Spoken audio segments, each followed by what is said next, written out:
Buenas tardes, vamos a brindarles a ustedes algunos contenidos de las clases que tuvimos en forma sincrónica. Y como es un video corto, pues voy a pasar a aprovechar el tiempo. Solamente les comunicaré que mi nombre es Jesús Antonio López, soy psicólogo social. Actualmente estoy en el INAMU y tengo muchos años trabajando en este campo y en algunos otros más. Como el módulo trata del tema de la violencia contra las mujeres y cómo abordarlas en tiempo de pandemia, el COVID-19, debo empezar diciéndoles que no se puede abordar ninguno de estos temas relacionados si no hacemos algunas aclaraciones. Primero, y de manera breve, pero así muy clara, no existe algo llamado ideología de género. Lo que existe es enfoque de género, que es un enfoque de tipo teórico científico que ayuda a comprender ciertas relaciones entre hombres y mujeres, pero que no tiene nada que ver con aquello de preferencias sexuales ni nada de eso. Eso es otro tema. Así que eso quiero dejarlo claro. Pero para nosotros, en cuanto a lo que nos corresponde, realmente hablar de equidad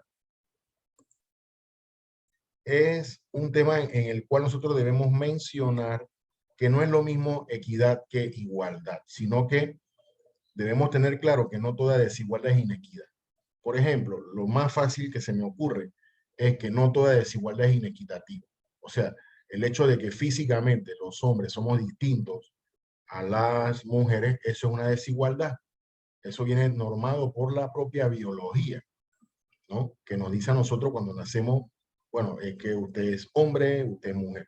Lo que sucede después, en el tiempo, es lo que de alguna manera produce una serie de alteraciones en la sociedad y que conlleva entonces que haya desigualdades, las cuales son, en este caso que estamos hablando, innecesarias, evitables, pero también injustas. O sea, se pueden evitar, se pueden superar, ¿no?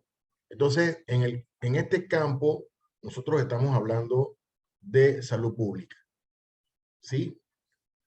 Y para nosotros, dentro de la salud pública, debe haber equidad en la etapa de lo social, o sea, que todas las personas tengan el máximo bienestar posible, en temas de salud, de bienestar económico, etcétera, etcétera, porque todo eso está relacionado muy firmemente una cosa con la otra, ¿ok? La capacidad de que se pueda atender a la población en condiciones lo más adecuadas eh, posible y que la gente pueda asumir la atención de la salud con la anuencia del Estado en cuanto a que cada quien pague según lo que tenga capacidad de afrontar. Eh, ¿Qué significa aplicar el enfoque de género? Significa que todas aquellas diferencias que tienen que ver con los roles, las diferencias sociales y todo lo demás, nos ayuden a entender entonces cómo eso afecta la situación de la salud de la población. Estamos, o sea, cómo afecta la salud de la población de manera diferenciada. ¿Qué les puedo decir? Los hombres y las mujeres no nos enfermamos igual y nos morimos igual. Los aspectos sociales juegan un papel determinante aquí. O sea, no es lo mismo una enfermedad para un hombre que para una mujer. Y la forma en que morimos tampoco. Los aspectos, por ejemplo, que tienen que ver con enfermedad X, muchas veces tienen que ver con distintas formas de manejo del estrés, de las exigencias de la vida social. Por eso es que el otro ejemplo muy clásico es el ejemplo del suicidio, donde lo más inmediato que se nos puede ocurrir mencionar es el hecho de que al ser nosotros los varones, personas que generalmente vivimos reprimiendo emociones, reprimiendo afectos, la obligación de siempre ser rudos, firmes, fuertes, eso tiene un costo al final. Y ese costo al final es que nos podemos convertir en una especie de bomba de tiempo, por razón de que nos han enseñado de que todo lo debemos resolver a golpe, el hombre que no discute, que no pelea, que no sé qué, no, se considera que no es un verdadero hombre. Yo, por ejemplo, que vengo de un barrio difícil de la ciudad capital, siempre vi eso, o sea, que había que recurrir de todas maneras a la violencia, aunque a uno no le gustara, por el hecho de que era una forma de sobrevivencia, pero eso puede traer muchas consecuencias, incluyendo la propia muerte. ¿Mm? Así que esa cuestión es importante. También aquí, por ejemplo, vemos lo que se llama el estado de la población y de sus determinantes. Ahora más tarde, ahora en un rato vamos a hablar acerca de los determinantes sociales de la salud, ¿sí? Que establecen de qué manera los factores sociales que vamos a ver afectan nuestra vida. Acceso efectivo a atención y servicios de acuerdo con la necesidad. O sea, por ejemplo, en el tema de salud mental, es un problema. Primero porque nos han enseñado que nosotros no debemos ir al psicólogo ni al psiquiatra, porque todo el que va a un psicólogo está loco. Yo le voy a decir una cosa. Yo soy psicólogo, pero yo no trabajo con gente loca. Además que es una palabra muy fea. A nadie le gusta que le digan ni siquiera en broma. A mí no me gusta que me digan ni en broma, que yo estoy loco. Nosotros trabajamos con gente que sufre. En mi caso, yo trabajo con grupos enteros. Ni siquiera atiendo pacientes hace más de 20 años. Pero sigo siendo psicólogo. Sigo trabajando con seres humanos. El financiamiento de la atención según la capacidad que tengamos para pagar. Significa que el Estado debe proveer la cantidad suficiente de servicios y recursos para que nosotros podamos, por lo menos en los lugares donde hace falta, una mayor y mejor calidad de la atención, pueda hacerle frente. Y también el balance en la distribución de la carga de responsabilidades y poder en el cuidado de la población. O sea, generalmente los temas que tienen que ver con el cuidado son dados a las mujeres, son entregados esos tipos de trabajo a las mujeres, pero no solamente en el hogar, sino también en el sector público y privado. Generalmente el trabajo de enfermería lo realizan mujeres, el trabajo de la asistencia a los pacientes lo realizan las mujeres, las técnicas de enfermería. Pero no solamente eso, sino que toda profesión que tiene que ver con el cuidado de la población generalmente es ejercida por mujeres. Bueno, ya la psicología en la actualidad nos muestra que quedamos pocos hombres como psicólogos, la mayoría son mujeres. Yo que he sido profesor universitario, generalmente tengo en mis aulas más mujeres que hombres. Incluso he tenido grupos exclusivamente a nivel de maestría en los que nada más hay mujeres estudiando. Pero muy rara vez se ve que sean, bueno, es que no, ni siquiera puedo decir rara vez, o sea, no se ve que haya un grupo en el que yo haya tenido, en mi experiencia, y quizá de mis colegas, un grupo que sea mayoritariamente o más o menos igualitariamente de hombres y mujeres. Bien. Bueno, aquí se pregunta, ¿no? ¿Por qué el énfasis en las mujeres cuando los hombres son los que primero mueren? Bueno, pero es que el asunto está en que cuando nosotros empezamos a mirar el concepto de esperanza de vida al nacer, eso nos dice que hay una tendencia biológica natural a que la mujer pueda vivir más años que el varón. Pero a medida que la vida va avanzando y que la persona va haciéndole frente a una serie de situaciones sociales, esa ventaja se va perdiendo. Entonces, al final, yo hice un estudio hace muchos años, cuando llegamos a los 65 años, la esperanza de vida es prácticamente la misma. Si acaso hay una diferencia de un año. Pero también se sabe que las mujeres llegan a la sobrevida, como se llama, una vez que pasamos el tiempo de esperanza de vida al nacer. Las mujeres pueden llegar mucho más deterioradas, por muchísimas razones. Entonces, como ya decía antes, pues las causas de enfermedad, de muerte anticipada, son distintas para las mujeres y los hombres, pero lo que más ejerce su efecto negativo es la pobreza. O sea, que no es solamente el hecho de que tengamos hospitales, centros de salud, sino de que tengamos servicios que prevengan situaciones que se pueden evitar como enfermedades perfectamente manejables hoy, en la actualidad, pero que no se hace porque los servicios no llegan a toda la población.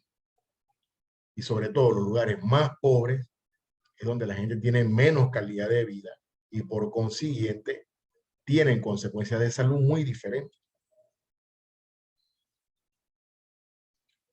Y bueno, esto lo voy a pasar por alto porque ya quiero aprovechar el tiempo para poder avanzar en algunos contenidos que tengo estipulados, ¿no? Vamos a ver qué más tengo por acá. Bueno, acá tengo algo que quiero que veamos. Algo que quiero que veamos, que es muy importante y que guarda relación con lo que les comentaba hace un momento. Estamos hablando de este concepto de determinantes sociales de la salud. ¿Sí? ¿Cuáles son? Bueno, vamos a verlos aquí rápidamente. Estos materiales los tiene la universidad, yo se los entregué. La pendiente social, o sea, las diferencias sociales, las diferencias de tipo económico, que marcan diferencias en el acceso a la atención de los problemas de la salud. O sea, si lo queremos ver de una manera simple, pero a la vez directa, no es lo mismo la persona que tiene la capacidad de costear cualquier tipo de servicio de salud, por muy complejo y costoso que sea, que una persona que no tiene esa capacidad. Hay personas que van todos los años a hacerse un chequeo médico de rutina, en algunos casos, fuera de Panamá. Se van a un hospital además de lujo. Generalmente la gente va a los Estados Unidos, ¿no? Se hacen ingresar, le hacen los exámenes, hacen un poco de turismo, digamos, clásico, siempre ha sido en la ciudad de Houston, va y viene. Y muchas veces le dice, oiga, mire, le hemos descubierto, bueno, el procedimiento ahí mismo, okay, algo que no estaba previsto. Pero una persona que no tiene esa capacidad económica, ¿cómo hace? Si ni siquiera para alimentarse bien, más o menos, saludablemente, tiene los recursos. Entonces, evidentemente que cuando uno tiene mucho dinero, bueno, no es que el dinero compre las cosas, pero da acceso a muchas otras que la mayoría no tenemos. Si a mí me dicen ahora que tiene que operarse del corazón porque tiene un problema tal y esa operación le cuesta 150.000, o pasan dos cosas, o sea, una, o me quedo a esperar la muerte, o sencillamente tenemos que hacer lo que ha hecho Casís, el señor Luis Casís, el reconocido periodista, de empezar a recoger plata por donde se nos ocurra, o sea, en los barrios más humildes, los barrios más encumbrados, los pueblitos más pequeños, los más recónditos, para recoger dinero para que una persona, generalmente han sido niños, pueda salvar su vida. Así que la pobreza afecta. Y no es solamente el hecho de que no, porque ahí tienes un centro de salud, ahí tienes un hospital. No, no es tan fácil. No es tan fácil. El estrés mata. Sin duda, el estrés mata. Así que es una causa futura de muchos problemas de salud que podamos llegar a tener, incluidas enfermedades como el cáncer, por ejemplo. Los primeros años de vida, determinantes. Un niño que no se alimenta bien, lo primero que va a tener es una constitución física bastante endeble. Puede ser algo débil, porque no se nutrió lo suficientemente su organismo. Va a tener problemas de peso, de talla. Y uno ve que un niño bien nutrido crece muy bien, saludablemente, feliz, vivir distinto a lo que puede pasar con un niño de la comarca. Yo no sé qué tanto ustedes hayan podido asistir a la comarca. Yo trabajo en la comarca, en Blas Comarca. Yo sé que por su trabajo muchos del Senafrón son constantemente enviados a estas zonas, pero esto lo utilizo como un ejemplo de que los primeros años de vida son determinantes, porque puede haber malformaciones físicas, pero también problemas al cerebro, que sencillamente el niño nació bien dentro de lo que podía caber, y a ver si la mamá ha tenido acceso a la atención ginecológica y haya podido dar a luz a un niño saludable, pero igual, o sea, el cerebro no se va a desarrollar. Y por eso que vamos a ver después niños que no pueden aprender. Y las personas que no pueden aprender pueden tener muchas dificultades para poder convivir en sociedad. Entonces, algo que se podía haber corregido a tiempo se convierte en un problema de tipo crónico. Así que los primeros años de vida son fundamentales, no solamente por razón de la salud física, sino también la salud mental. Y las sociedades que invierten más en la primera infancia suelen ser las sociedades más exitosas. O sea, no es casual que en Canadá, Estados Unidos, que son los clásicos ejemplos que nosotros tenemos, pero también los países europeos. O sea, hay una diferencia enorme entre esos países y los nuestros, en muchas situaciones que tienen que ver más que nada con esto, los primeros años de vida. La exclusión social, claro. Si yo vengo de un barrio popular, como es mi caso, donde la vida era una constante lucha, o sea, ¿cómo podemos hacer para poder llevar una vida consona con la que merece cualquier ser humano? No es que hay que estar pendiente de con quién se metió conmigo hoy, quién me amenazó, quién me golpeó, a quién voy a golpear y cómo tengo, o sea, eso es lo simple, pero esa exclusión social va acompañada de falta de acceso a una buena educación, a buena atención de salud, a un verdadero cultivo espiritual de la persona en cuanto a que aprende bien, vive bien, está conforme contigo mismo, puede vivir al máximo de tus posibilidades de forma real, natural. Cuando yo rehago mi historia y me pongo a ver de dónde yo vengo, me pongo a pensar que no es casualidad que de mi grupo de amigos, o sea, de mi clan, como decíamos antes, de mi lote de muchachos, solamente 2 de cerca de, no sé cuánto podríamos ser, 60, 70 muchachos nos graduamos de la universidad. Solo 2, entre 70. 68 se quedaron tirados en la cuneta, siendo personas que lo más seguro es que fueran talentosas. Y las diferencias que pudiéramos haber tenido algunos, incluso no representan un acto de heroísmo, porque sencillamente no podemos estar utilizando el ejemplo de los menos para condenar a los muchos. Porque si yo me pongo a ver en mi perspectiva, pudiera pensar, ¿y dónde yo no estaría si habiendo luchado con todas esas circunstancias tan negativas, yo pude lograr ser un profesional hoy exitoso, con una familia armoniosa, con mi compañera, con mis hijos, mis nietos, etc. A lo mejor no estaríamos aquí, pero es porque la exclusión social, que es un tema recurrente en nuestra sociedad, es prácticamente un valor. ¿Sí? Y uno dice, bueno, ¿por qué en el Chorrillo han salido gente buena? Sí, pero son los menos. Y las circunstancias sociales se agravan cada día más, sino que lo que pasa en el Chorrillo, o en Caledonia, o Santa Ana, San Felipe, donde yo nací y me crié, que en ese tiempo no era lo que ahora vemos. Barraza, San Miguel, Caledonia, Urundú. O sea, cuánta gente no se... No, lo que debemos pensar es cuánta gente no se perdió en el camino, y no cuántos de los fuimos los pocos que logramos salvar.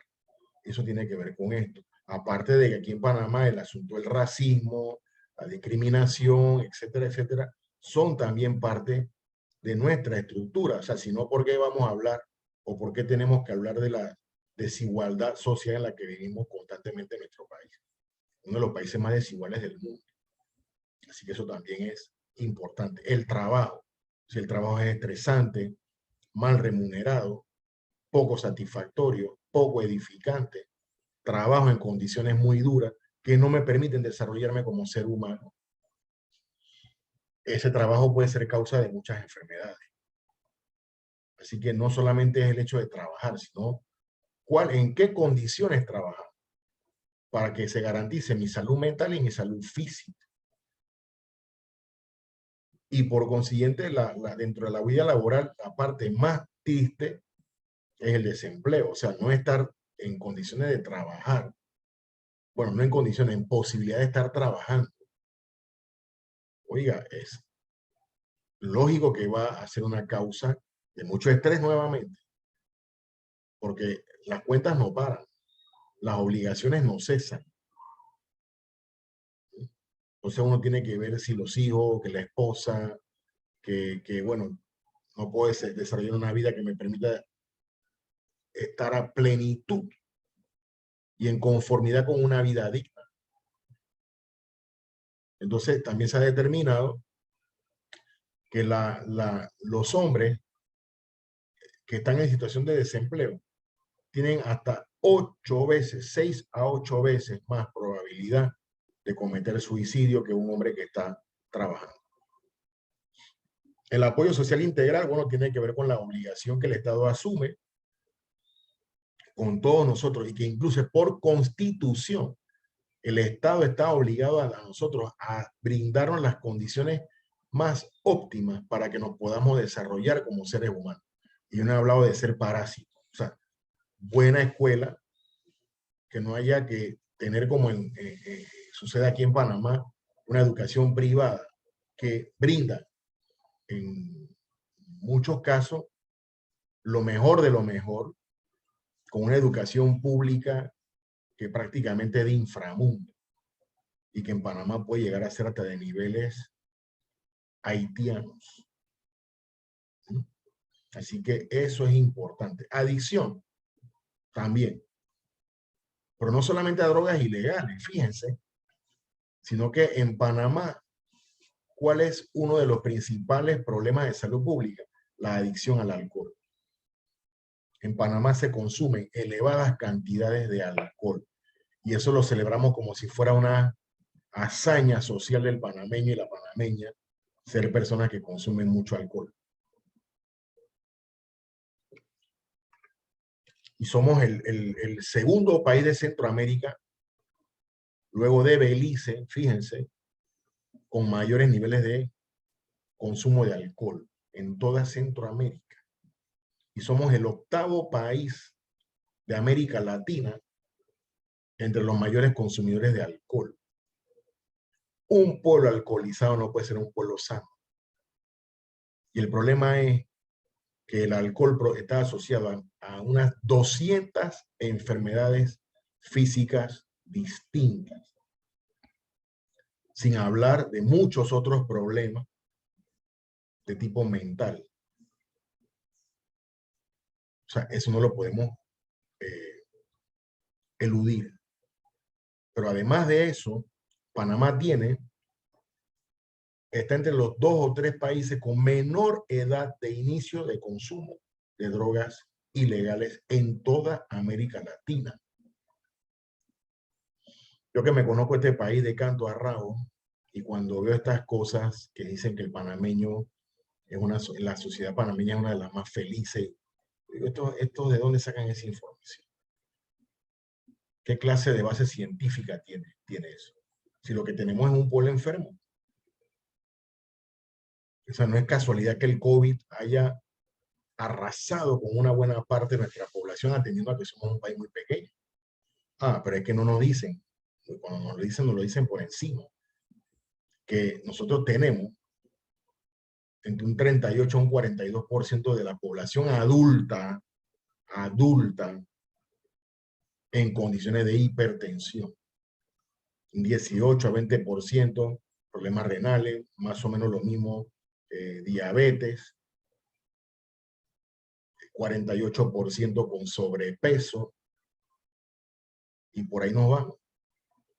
Entonces, eso no puede ser una situación que deje de preocupar. Igual tenemos el tema de la alimentación. La alimentación debe ser balanceada y saludable lo más que se pueda.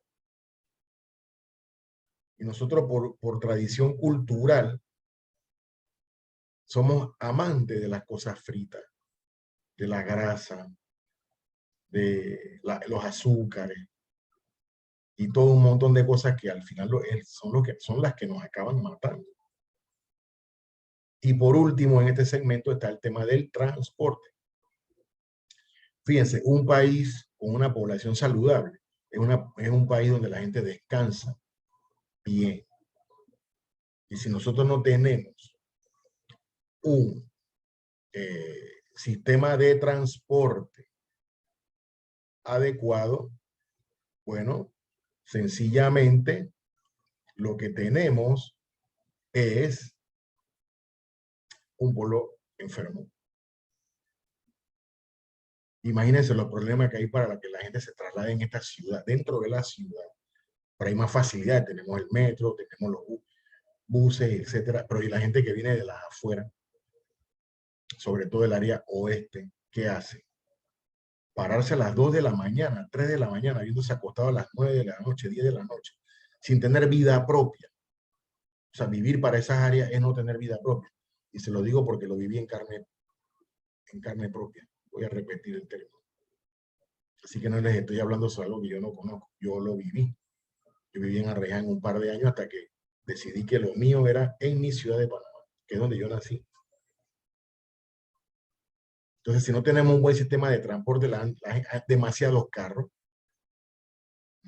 Esta es una ciudad que está hecha para los carros y no para los peatones.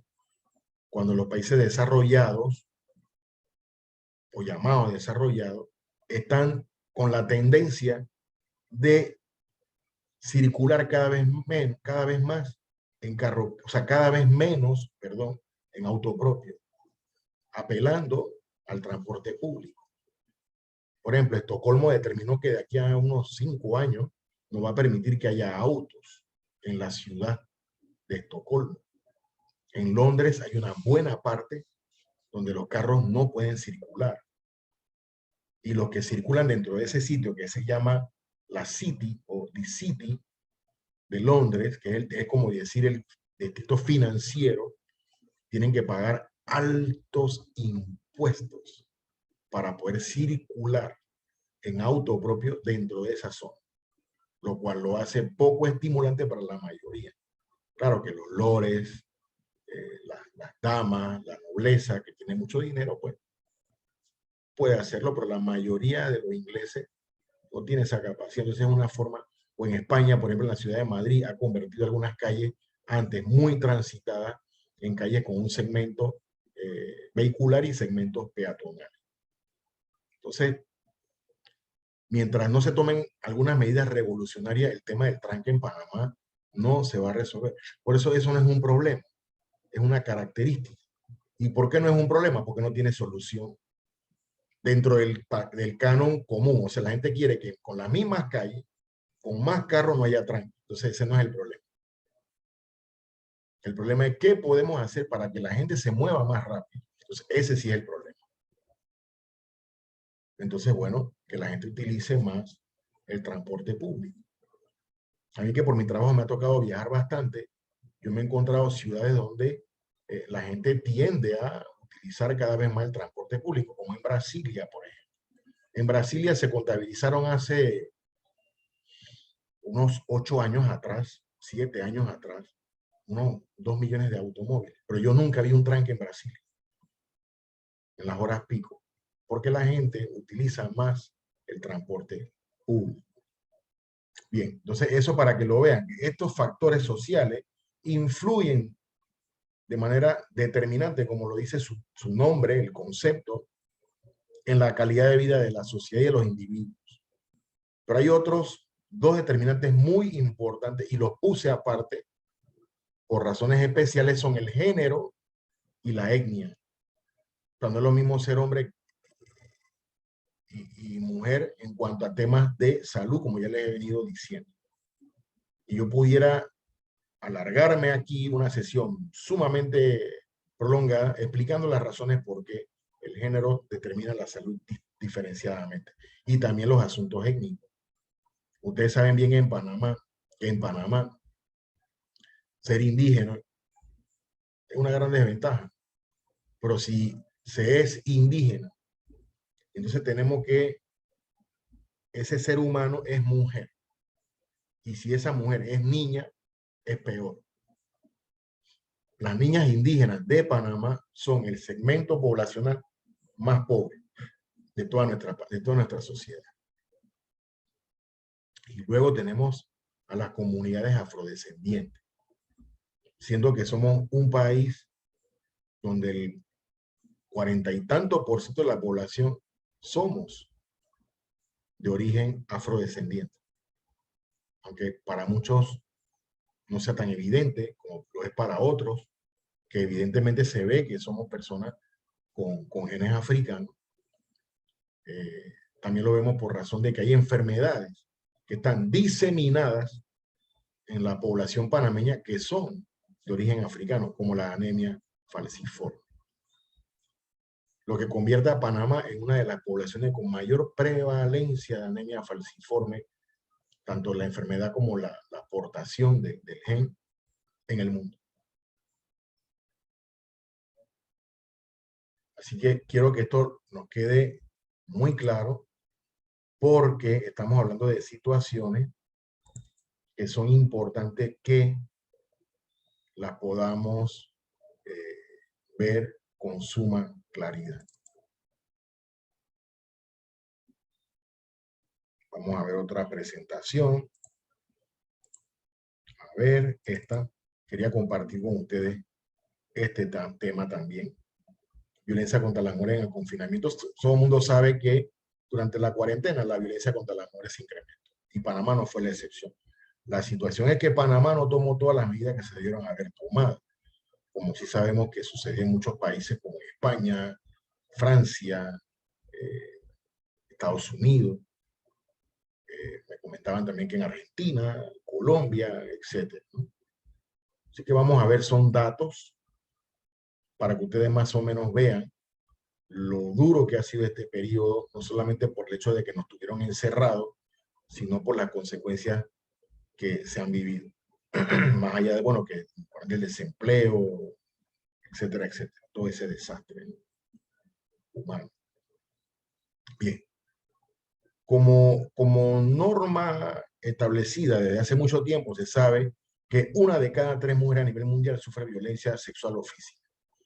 Y lo peor es que es por parte de su pareja, ¿no? Entonces, nosotros, ¿cómo lo vemos? Como, bueno, la violencia contra las mujeres y niñas en realidad es un tema de violación de derechos humanos.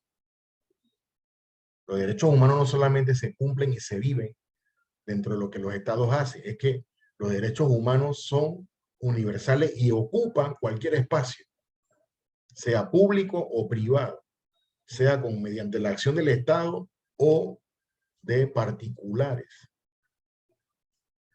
Y los nuevos datos que presentan las autoridades de salud nos dicen que se ha intensificado durante la pandemia todo tipo de violencia contra las mujeres y las niñas, violencia sexual, acoso callejero, pero sobre todo la violencia dentro del hogar, porque una buena parte del año 2020 estuvimos encerrados, ¿no?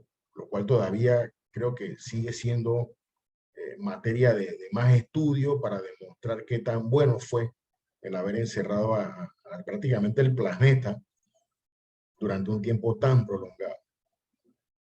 Entonces, ¿eso qué trajo como consecuencia? Que por toda esa situación que se ha estado viviendo, entonces los servicios destinados a atender este problema se sobrecargaron así, quizás peor de lo que pudo haber sido en los hospitales y unidades especializadas de la atención de pacientes, ¿no? Los refugios, los albergues, las líneas de atención desbordaron su capacidad, producto de la situación que vivimos.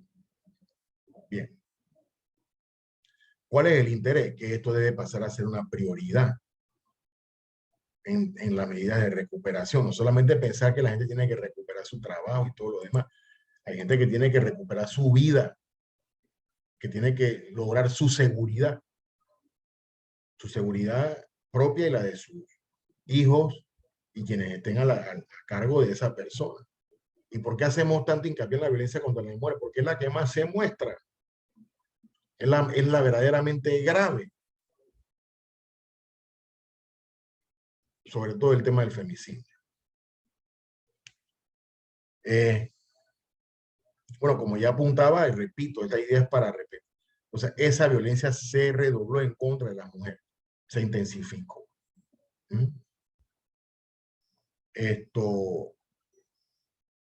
Y la conclusión es que las mujeres y las niñas que sufren violencia en el hogar se encuentran cada vez más aisladas de todo, de todo y de todos. Y sobre todo del acceso a los recursos de ayuda. Repito nuevamente, una de cada 3 mujeres ya sufría violencia física o sexual por parte de su pareja. Se han incrementado las llamadas a la línea de atención. El acoso sexual y otras formas de violencia contra las mujeres siguen acaeciendo en la vía pública. Entonces aquí tenemos la famosa cultura del piropo. Y resulta que la mayoría entiende que eso está bien. Pero se ponen a pensar en las cosas que le dicen a otras mujeres, muchas de ellas menores de edad. O le gustaría que alguna de las mujeres de su casa, de su familia, le dijeran lo que esas personas le dicen a otras. Yo creo que no. Yo creo que no. Pero dicen, no, es que si no es así, ¿cómo hacemos para casarnos? Pues, bueno, uno no necesita andar por ahí tirándole un piropo y otro piropo, porque al final yo no conozco a nadie que se haya casado porque le tiró un piropo a una señora o a una dama en la vía pública, a quien no conocía y a la que no iba a volver a ver más nunca. Los esos se establecen de otra forma.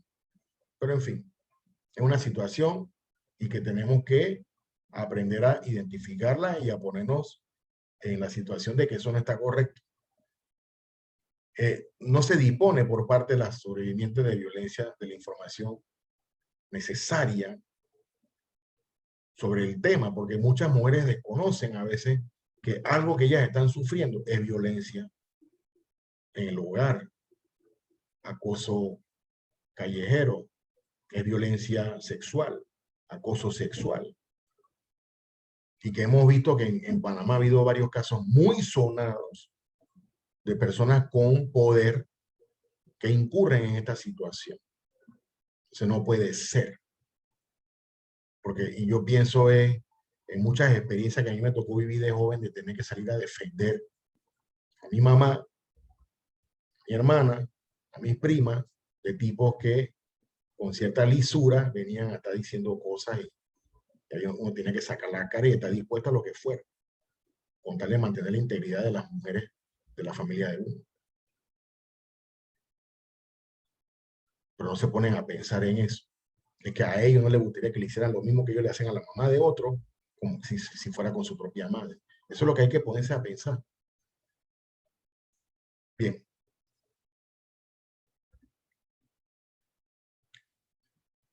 A escala mundial, esta es la proporción que más o menos se tiene identificada que ha sufrido, ha experimentado, ha declarado haber experimentado algún tipo de violencia física o sexual por parte de su pareja íntima, o violencia sexual perpetrada por una persona distinta de su pareja. Creen que tienen derecho al acceso al cuerpo ajeno. Porque como soy hombre, esa es la lógica inconsciente. Tengo derecho porque ella es mujer. Y como a mí me gusta, yo tengo que decirle a ella lo que yo quiero decirle. Que ojalá fueran aquellas cosas amables, ¿no? Sabemos que no es así. Y el número de llamadas a las líneas telefónicas de asistencia se ha quintuplicado en algunos países.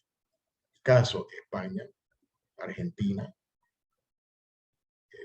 México, Estados Unidos. Pero frente a eso, miren lo que dice acá. Este es un informe de UNFPA, no es mío. Yo levanté los datos a partir de ese informe. Hasta septiembre de 2020, 48 países del mundo habían integrado la prevención y respuesta a la violencia contra las mujeres y niñas en todo el accionar en contra del COVID, que no solamente era comprar mascarillas, cámaras, respiradores, cámaras de estas en las que colocan a las personas que están en cuidados intensivos, los respiradores, etcétera, etcétera, ¿no? Esos países, que la mayoría son de Europa, y acá en América, Estados Unidos y Canadá, previeron la situación y lo vieron como parte integral de la atención a los estragos de la actual pandemia. Fíjense lo que dice aquí. Mujeres adultas representan cerca de la mitad de las víctimas de trata de seres humanos detectadas a nivel mundial. La mayoría de ellas en condiciones de explotación sexual. Y las mujeres y las niñas representan conjuntamente un 72% del total de las mujeres que son víctimas de trata de personas. Y las niñas, a su vez, suponen más de 3/4 partes de las víctimas infantiles de la trata. O sea, el 72% en edad infantil de personas afectadas por la trata son niñas. Y la mayoría en condiciones de explotación sexual comercial infantil. Yo trabajé en la frontera México-estadounidense, concretamente en la ciudad de Juárez. Ese es otro mundo. En El Paso, que es la ciudad que queda enfrente, así como en Caléxico y Mexicali. Son historias de terror. Eso da susto. Eso da susto. La vida de uno muchas veces está en peligro. Pero en fin, se llama. Fíjense lo que pasa, ¿no? Esto es a nivel mundial y nuestro país no es la excepción. Aunque aquí ya se han tomado se han tomado previsiones frente a eso para impedir que eso se siga dando. Pero una de cada 5 mujeres de 20 a 24 años se había casado en el 2019 antes de cumplir los 18 años, en minoría de edad. Y en muchas ocasiones con mayores de edad. Eso es violación. No le pongamos otro nombre a eso. Al menos 200 millones de mujeres y niñas de 15 a 49 años de edad han sido sometidas a la mutilación genital femenina en los 31 países en los que se concentra esta práctica. Y la mitad de esos países se encuentran en África Occidental. La famosa ablación femenina. Una cosa atroz, se hace en vivo sin anestesia y en las peores condiciones de salud. Y además de eso, 15 millones de niñas adolescentes de 15 a 19 años han experimentado relaciones sexuales forzadas en todo el mundo. Panamá no es la excepción. Pero también las hay de menor edad. Aquí nada más estamos hablando de 15 a 19 años, pero las hay de 15 para abajo. Violaciones. Pero lo triste es que menos del 40% de las mujeres que experimentan violencia buscan algún tipo de ayuda, o sea, no denuncian, no buscan ayuda, etc. Además, no pueden confiar en las autoridades porque resulta que el jefe es fulano de tal y él se impone y entre todos se ponen de acuerdo para afectar a la denunciante. Yo creo que el primer deber de todo hombre es oponerse a ese tipo de conducta. Porque, repito, a mí no me gustaría que le hicieran algo como eso a mi esposa, ni a mi mamá, ni a mi hermano. Tengo una nieta. Yo sería capaz de lo que sea si estoy en conocimiento de que algo así pasa. Que algún atrevido acose a mi esposa en el trabajo, o a mi nieta, o lo que fuera. Yo creo que por esa razón es que tenemos que ser firmes en no permitir eso, no verlo como una gracia. No es que a fulano le gustó. Y a nivel mundial, en los cuerpos de seguridad, sea policía, ejército, guardias nacionales, etcétera, como quiera que se llame, eso es pan caliente. Y aquí Panamá no es la excepción. Pero no, es que es poder. como al jefe jerárquico le gustó tal persona, tal señora, pues lo hace. Y si lo denuncian, se forma una piña alrededor del perpetrador con tal de que salga impune. Eso no se puede tolerar.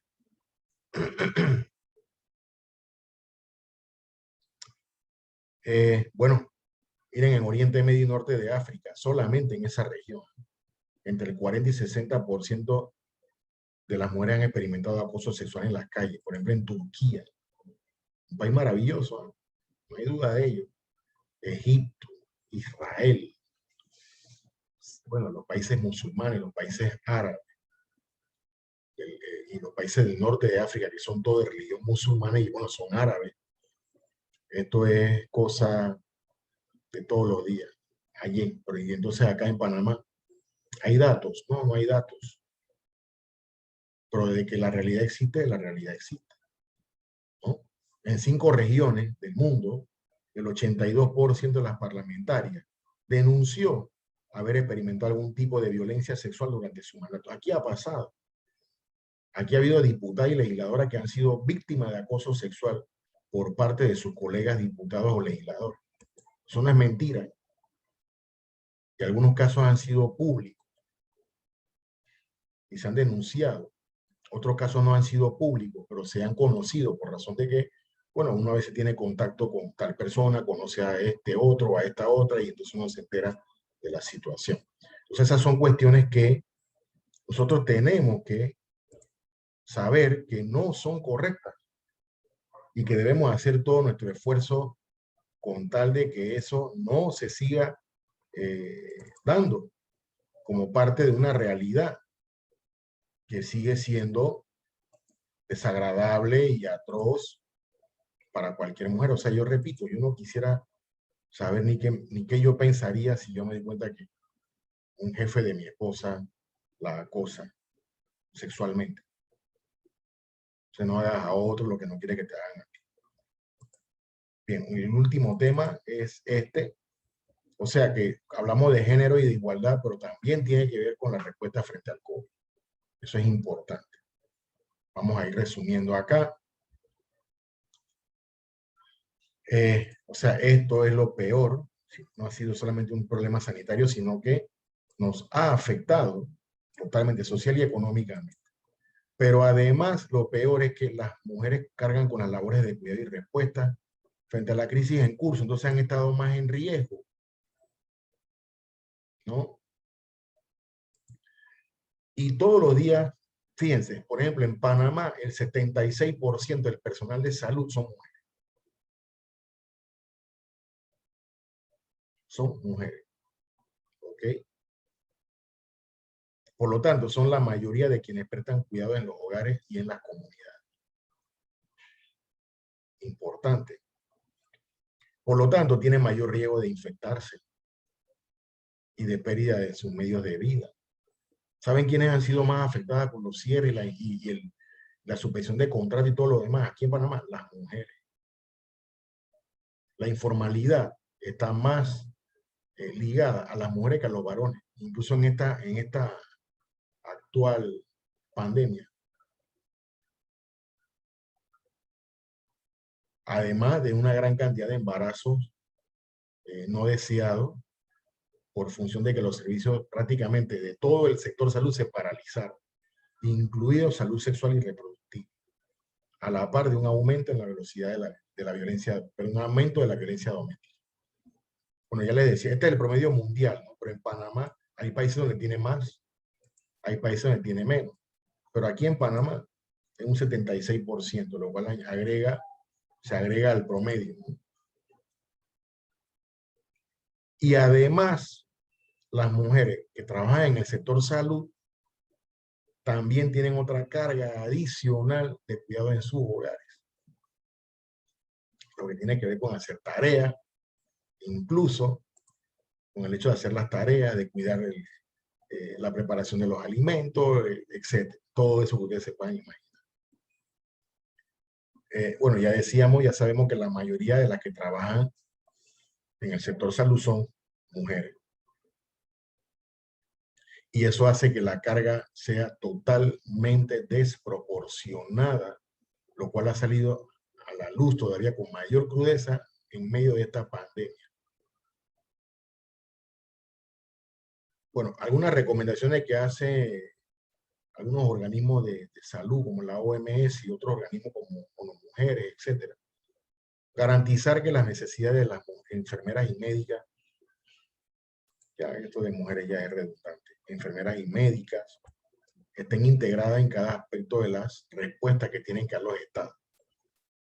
Luego, garantizar que las líneas de atención telefónica y los servicios para todas las víctimas sean consideradas como servicios básicos de salud, por lo cual siempre deben estar a disposición y que la ley refleje realmente el compromiso de los estados de ir en contra de la violencia doméstica. Que le digo algo, el problema de salud pública número 1 en Panamá es la violencia. Y dentro de las violencias, la violencia doméstica. Bien, todo lo que tenga que ver con rescate, alivio financiero, debe llevar la marca de hacer énfasis especial en las mujeres. Y además reconociendo, eso lo tienen que hacer los estados, la existencia de una economía del cuidado. Otro paréntesis, hay países donde el trabajo doméstico no remunerado en el hogar, o sea, aquellos que dicen que la mujer no trabaja, que ya nada más está en la casa, dedicándole entre 5.5 a 8 horas diarias de su tiempo, lo reconocen como un aporte al Producto Interno Bruto, y la razón sería muy larga de decir, ¿no? Y no es objeto, pero hay la metodología para demostrar que es así. Luego, ¿por qué no se tomó en cuenta la necesidad de las mujeres en la toma de decisiones? No, aquí estaba la ministra, pero la ministra era una y el enfoque de la ministra era salud, virus, COVID, etc. Estamos hablando de las situaciones a nivel social. ¿Mm? Y por último, quienes tienen a su cargo formular esas políticas públicas deben estimular procesos en los cuales la carga del hogar sea compartida. Ah, no, es que ella dio a luz, yo estoy aquí, pero bueno, yo pañales, ¿no? Hacer mamadera, ¿por qué? Darle la leche al niño, pasear al niño, que lo haga la mamá, yo doy la plata. Pero sin saber, o no queriendo saber, que en realidad esa no es la postura correcta. ¿Mm? Entonces, sobre estos puntos fue que versó nuestro trabajo durante la celebración de este seminario del cual ustedes han sido parte. Estamos haciendo este video como forma de compensar, que ustedes compensen el tiempo en el que por uno u otro motivo no pudieran participar en las actividades sincrónicas. Por mi parte, quedo pendiente a cualquier consulta o necesidad que sea necesario atender, bueno, sea requerido atender, no quiero redundar. Y mi nombre es Jesús López, psicólogo social. Un gusto.